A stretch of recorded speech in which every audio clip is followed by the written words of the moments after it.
PM Narendra Modi आज देश को संबोधित करते नजर आए। कोरोना काल में प्रधानमंत्री नरेंद्र मोदी का ये 10वां संबोधन है। इससे पहले कल ही भारत ने 100 करोड़ डोज कोरोना टीका लगाने का लक्ष्य हासिल किया।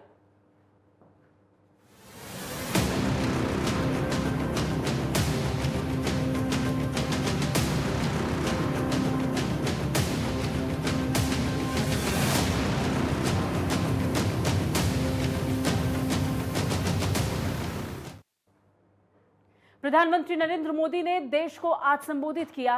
वहीं कोरोना काल के 19 महीने में ये उनका 10वां संबोधन था। दिवाली से पहले दिए गए 20 मिनट के संबोधन में मोदी का ज्यादातर फोकस कोरोना वैक्सीन के 100 करोड़ डोज पूरे होने पर और महामारी से निपटने के तरीकों पर रहा। इसके साथ ही प्रधानमंत्री नरेंद्र मोदी ने एक संदेश भी दिया कि महामारी के वक्त जो सवाल उठे थे, देश ने उनके जवाब दे दिए हैं। साथ ही साथ उन्होंने अर्थव्यवस्था, किसानों और त्योहारों का भी जिक्र किया तो मास्क को लेकर नया मंत्र भी दिया। वहीं संबोधन में पीएम मोदी ने कहा कि कल भारत ने 100 करोड़ वैक्सीन डोज का कठिन लेकिन असाधारण लक्ष्य प्राप्त किया है। इसके पीछे 130 करोड़ देशवासियों की शक्ति लगी है। यह हर देशवासी की सफलता है कि केवल एक आंकड़ा नहीं है, ये देश के सामर्थ्य का प्रतिबिंब है। वहीं मोदी ने आगे कहा कि इससे भारत को जो फार्मा हब की पहचान मिली, उसे और मजबूती मिलेगी। कोरोना महामारी की शुरुआत में ये भी आशंकाएं लगातार व्यक्त की जा रही थी कि भारत जैसे देश में इस महामारी से लड़ना मुश्किल होगा। ये भी कहा जा रहा था कि इतना संयम कैसे चलेगा, लेकिन भारत ने मुफ्त वैक्सीनेशन का अभियान शुरू किया। वहीं ये सुनिश्चित किया गया कि वैक्सीनेशन अभियान पर वीआईपी कल्चर हावी ना हो। कोई कितने ही बड़े पद पर क्यों ना रहा हो, कितना ही धनी क्यों ना रहा हो, उसे वैक्सीन सामान्य नागरिकों की तरह ही मिलेगी। तो प्रधानमंत्री नरेंद्र मोदी ने अपने संबोधन में कुछ बड़ी और विशेष महत्वपूर्ण बातें कही, जिनका जिक्र अब से थोड़ी देर पहले हमने किया।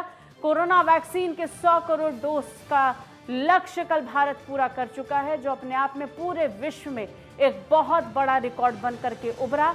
इस बीच दिवाली से पहले प्रधानमंत्री नरेंद्र मोदी ने देश को संबोधित किया और संबोधित करते हुए कई बातों का जिक्र किया। उन्होंने कोरोना काल में किस तरीके से लोगों ने मिलकर काम किया, डॉक्टर्स की टीम ने काम किया, आम छोटे से छोटे व्यक्ति ने किस तरीके से इस मुहिम से जुड़कर वैक्सीनेशन अभियान को सफल बनाया, इसका जिक्र प्रधानमंत्री नरेंद्र मोदी ने अपने संबोधन में किया। साथियों, 100 करोड़ वैक्सीन डोज ये केवल एक आंकड़ा नहीं है, ये देश के सामर्थ्य का प्रतिबिंब है, इतिहास के नए अध्याय की रचना है। ये उस नए भारत की तस्वीर है जो कठिन लक्ष्य निर्धारित कर उन्हें हासिल करना जानता है।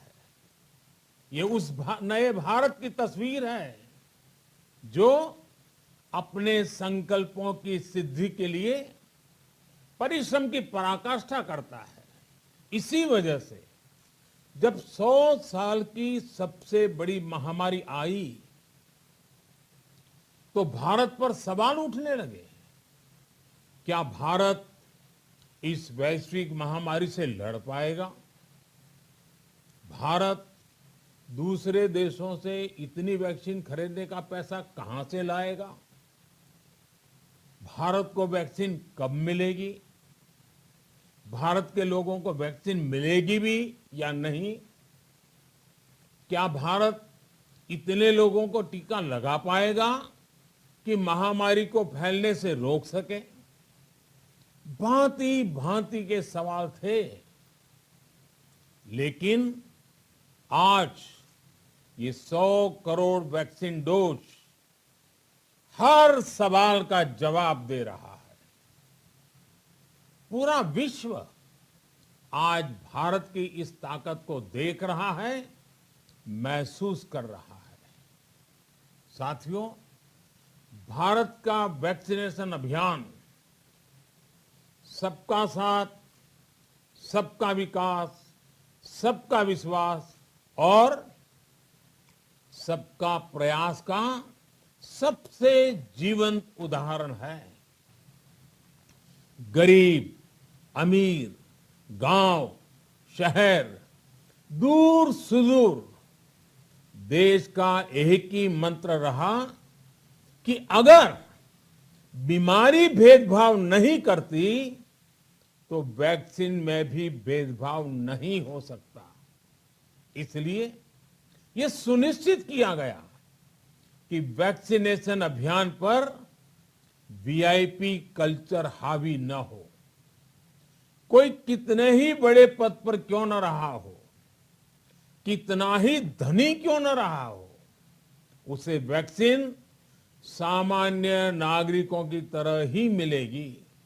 साथियों, एक जमाना था जब मेड इन ये कंट्री, मेड इन वो कंट्री, इसी का बोलबाला था, बहुत क्रेज हुआ करता था।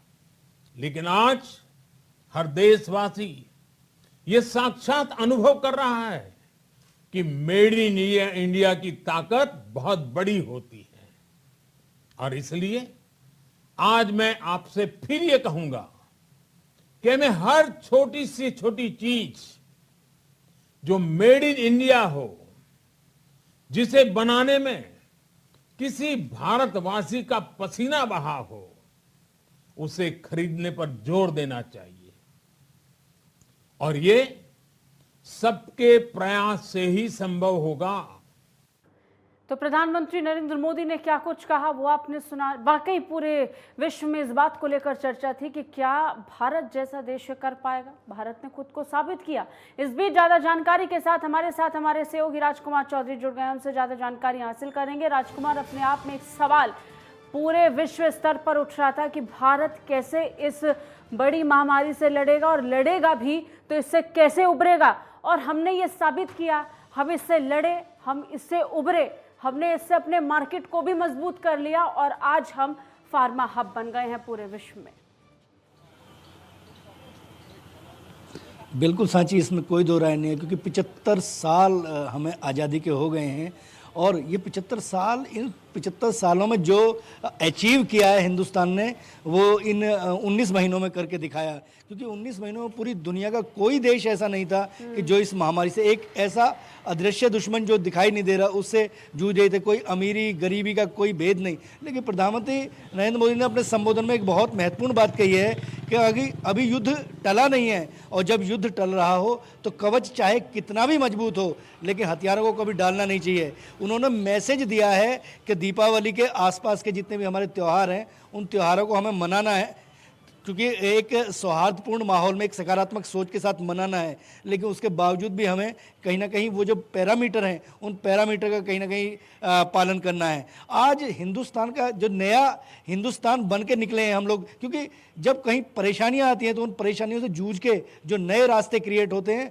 वो कहीं ना कहीं देश की एक एकता। उन्होंने बिल्कुल स्पष्ट तौर पर कहा कि 130 करोड़ की जो जनता है उसका कहीं ना कहीं ये उसकी उपलब्धि है। हालांकि कोरोना के दौरान जिस तरीके से देश में राजनीति हुई, विपक्षी दलों ने जो राजनीति की, उन्होंने बिल्कुल नाम लिए बिना बहुत बड़ा मैसेज प्रधानमंत्री ने देने का प्रयास किया है। और उन्होंने इशारों में उन तमाम सवालों का जवाब कहीं ना कहीं कटाक्ष कर दिया, क्योंकि बाद में कांग्रेस ने भी इस पर एक प्रेस कॉन्फ्रेंस करके उस पर चुटकी लेते हुए तरह तरह के जो वक्तव्य किए हैं। हालांकि विपक्ष की जो जिम्मेदारी है उसका भी निर्वहन होना चाहिए, लेकिन जब हम आपदा के समय होते हैं और तो हमें परिवार की तरह, एक संगठित परिवार की तरह देश को खड़े होना चाहिए। राजकुमार, एक बहुत विशेष बात यहाँ पर प्रधानमंत्री नरेंद्र मोदी ने कही कि हमने इस पूरे अभियान के दौरान, वैक्सीनेशन अभियान के दौरान वीआईपी कल्चर को कहीं हावी नहीं होने दिया।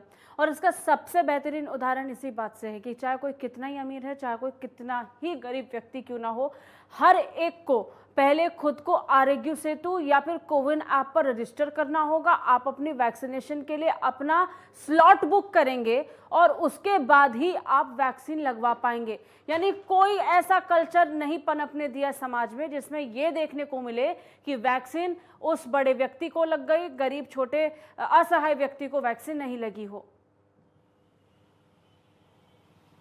बिल्कुल सांची, इससे और 2 कदम आगे हमें सोचना पड़ेगा और सोचना चाहिए, क्योंकि 130 करोड़ की आबादी का देश हिंदुस्तान है। उसके अलावा हमने अपने पड़ोसी देशों को भी जो वैक्सीनेशन, जिस समय शुरू में वैक्सीन की आवश्यकता पड़ रही थी, तो एक सिस्टम बनाया, एक ढांचा बना के तैयार किया कि वैक्सीनेशन की जो आवश्यकता है वो किस उम्र के लोगों को ज़्यादा है, और उसको बहुत बेहतर तरीके से डिफाइन किया। क्योंकि एक सिस्टम होता है, एक सोच होती है, एक सोच के साथ ही आगे बढ़ना होता है। लेकिन प्रधानमंत्री नरेंद्र मोदी ने बिल्कुल पूरी दुनिया को एक मैसेज दिया कि हम लोग अपना पेट काट के और अपने पड़ोसियों का पेट भरने की भी क्षमता रखते हैं, और दिया। उस पर हालांकि कटाक्ष भी हुए, बहुत सारे उसके नेगेटिव और पॉजिटिव सारी चीज़ें हुई, लेकिन उसका जो दूरगामी परिणाम थे, क्योंकि एक दूरगामी, एक राजनीतिक व्यक्ति की एक दूरगामी सोच होती है, और 7 साल का जो ये राजनीतिक कैरियर, मतलब प्रधानमंत्री नरेंद्र मोदी जो प्रधान सेवक बने हैं, उसमें देश ने जो अचीवमेंट किया है, उसी अचीवमेंट का श्रेय उन्हें जाता है। और उन्होंने दुनिया को ये मैसेज दिया, क्योंकि जिस समय हमें 100 करोड़ डोज से आगे बढ़कर 100 करोड़ भारतीयों की बात करेंगे। बहुत शुक्रिया राजकुमार, तमाम जानकारी के लिए, हमारे साथ जुड़ने के लिए। इंतजार उस दिन का है जब हम ये भी देखेंगे कि भारत की कुल आबादी में 100 करोड़ लोगों को टीका लग गया है।